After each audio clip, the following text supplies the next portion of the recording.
राजधानी पटना से संविधान सुरक्षा सम्मेलन में राहुल गांधी शामिल हुए। आरजेडी की बैठक के बीच तेजस्वी यादव से राहुल गांधी की मुलाकात हुई।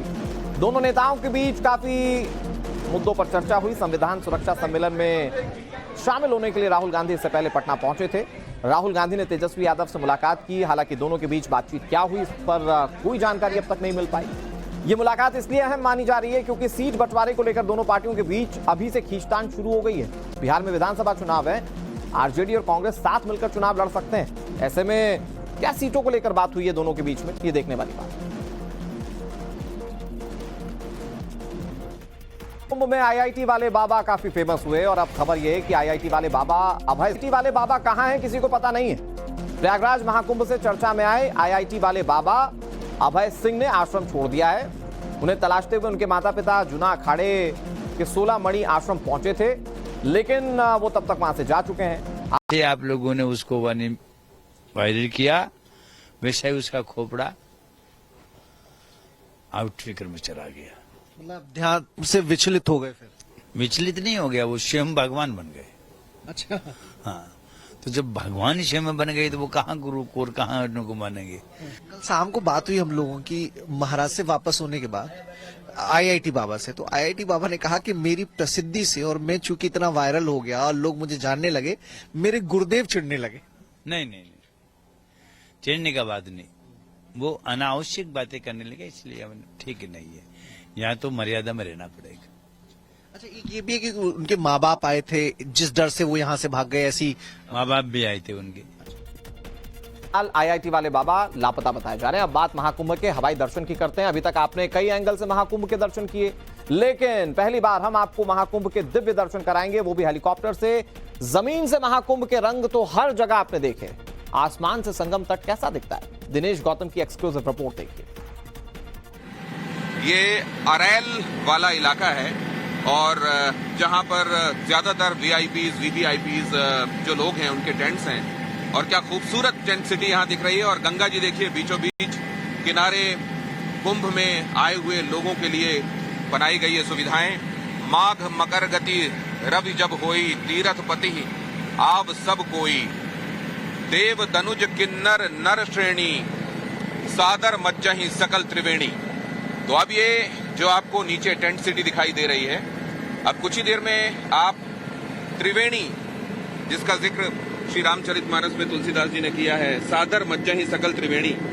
तो अब जिसको कहते हैं संगम नोज, मतलब जिस जगह पर जाकर गंगा जी, यमुना जी और सरस्वती जी आपस में मिलती हैं, संगम की उस जगह की तरफ आप जा रहे हैं। बहुत गौर से देखिएगा, जब आप संगम वाली जगह को देखेंगे तो पहले हमारे पुरखे भी ये बात बताते आए और आज खुद हम इस बात के साक्षी बनने वाले हैं कि गंगा जी का जल कुछ निर्मल होता है और यमुना जी का जल वो गहरे रंग का होता है। तो गंगा जी की धारा यमुना जी से जहां मिल रही होगी वहां बहुत स्पष्ट देख पाएंगे, यमुना जी गहरे रंग की दिखाई देंगी आपको और गंगा जी आपको दिखाई देंगी। उनका जल का प्रवाह थोड़ा तेज दिखाई देगा और उनका जो जल है वो निर्मल दिखाई देगा। यमुना जी उसके मुकाबले आपको गहरे रंग की दिखाई देंगी। ये देखिए किस तरीके से नाव यहाँ पर दिखाई दे रही हैं। यहाँ पर नावें हैं जो लेकर लोगों को संगम वाली जगह तक जाती हैं।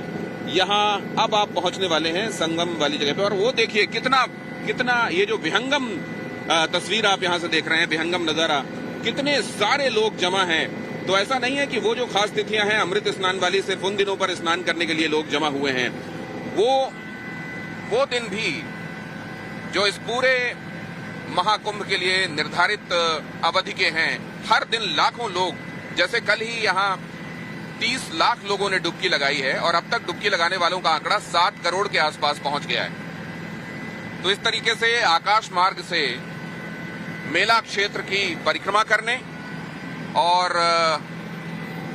यहां इस अद्भुत नजारे को, ये जो पृथ्वी के ऊपर लोगों का सबसे बड़ा मेला, सबसे बड़ा जुटान कहा जाता है, वहां आप पहुंचे तो आप देख पाएं वो तस्वीर भी जो विहंग देख पाते हैं, पंछी देख पाते हैं, पक्षी देख पाते हैं। और इसीलिए इसको कहा जाता है विहंगम नजारा। वो नजारा जो बर्ड्स आई व्यू आपको मिलता है, जहां पर आपको व्यू जो मिलता है वो वैसा मिलता है जैसे चिड़िया जो आकाश में उड़ रही होती है वो देख पाती है। और यहां पर देखिए आप कितनी सारी नावें गंगा जी की गोद में आपको दिखाई दे रही हैं और उसके किनारे देखिए आप, ये जो संगम वाली जगह है यहां पर आप देख पाएंगे कितने सारे लोग जमा हैं तट पर। ये वो जगह है और आप ये भी देख पा रहे होंगे कितने सारे पॉन्टून पुल्स बनाए गए हैं, पॉन्टून ब्रिजेस बनाए गए हैं। ये पॉन्टून ब्रिजेस जो हैं ये अस्थायी रूप से बनाए जाते हैं गंगा जी पर लोगों की आवाजाही के लिए। और अब देखिए एक बार फिर से आपको टेंट सिटी दिखाई दे रही है। तो जब आप इस तरीके से परिक्रमा करते हुए गुजरते हैं तो पूरे प्रयागराज की तस्वीर एक तरीके से आपको दिखाई देती है और खास तौर से जो कुंभ मेला क्षेत्र है वो बहुत ही स्पष्ट आपको दिखाई देता है। आप देखिए जरा उस तरफ गंगा जी के दूसरी तरफ आप देखिए, असल में दोनों ही तरफ लोगों के आने रुकने ठहरने की समुचित व्यवस्था की गई है। और ये व्यवस्था इस तरीके की है कि न जाने कितने स्टेट से जो एडमिनिस्ट्रेशन से ताल्लुक रखने वाले लोग हैं उनको यहाँ बुलाया गया है ताकि वो स्टडी कर सकें कि क्राउड मैनेजमेंट कैसे होता है, कैसे इतने बड़े आयोजन का प्रबंधन संभाला जाता है। यहाँ तक कि जो सरदार वल्लभ भाई पटेल इंस्टीट्यूट है जहां आप जानते हैं पुलिस के आला अधिकारियों की ट्रेनिंग होती है, वहां से भी लोग बुलाए गए हैं ताकि उनको ये बताया जा सके, वो ये यहाँ हैंड्स ऑन देख सकें कि किस तरीके से ट्रेनिंग होती है, इतने बड़ी भीड़ का मैनेजमेंट कैसे होता है। फ्री रेवड़ी पर कैसे हो रही है सियासत, देखिए। अगले महीने दिल्ली में विधानसभा चुनाव है। उससे पहले फ्रीबीज को लेकर दिल्ली की सियासत भी गर्म है। दिल्ली चुनाव के लिए बीजेपी ने संकल्प पत्र जारी किया है। उस पर पूर्व मुख्यमंत्री अरविंद केजरीवाल ने बड़ा हमला किया। केजरीवाल ने कहा कि बीजेपी ने क्या रेवड़ी बांटने के लिए पीएम मोदी से अनुमति ली थी। दिल्ली में चुनाव से पहले एक नया सियासी विवाद खड़ा हो गया है। आम आदमी पार्टी ने पुलिस पर केजरीवाल के जेल होने की डॉक्यूमेंट्री रोकने का आरोप लगाया है। आम आदमी पार्टी ने कहा कि बीजेपी के दबाव में पुलिस थिएटर मालिकों को धमका रही है, लेकिन दिल्ली की जनता बीजेपी को चुनाव में सबक सिखाएगी। दिल्ली चुनाव में आम आदमी पार्टी से गठबंधन को लेकर कांग्रेस नेता अजय माकन ने बड़ा बयान दिया। माकन ने कहा कि हम हरियाणा और दिल्ली दोनों जगह गठबंधन करना चाहते थे, लेकिन जेल से बाहर आते ही केजरीवाल ने खुद ही अकेले चुनाव लड़ने का ऐलान कर दिया। जबकि मेरी निजी राय है कि जहां जहां आपसे गठबंधन हुआ वहां कांग्रेस को ही नुकसान हुआ है। इंडी गठबंधन में तकरार की खबरों के बीच कांग्रेस नेता राहुल गांधी पटना पहुंचे, जहां पर राहुल गांधी ने बिहार चुनाव को लेकर पार्टी नेताओं के साथ बड़ी बैठक की, जिसमें उन्होंने सूबे में इलेक्शन की तैयारियों पर चर्चा की। वहीं दूसरी तरफ आरजेडी नेता तेजस्वी यादव ने राहुल के बिहार दौरे का स्वागत किया है और कहा कि राहुल को पटना आते रहना चाहिए।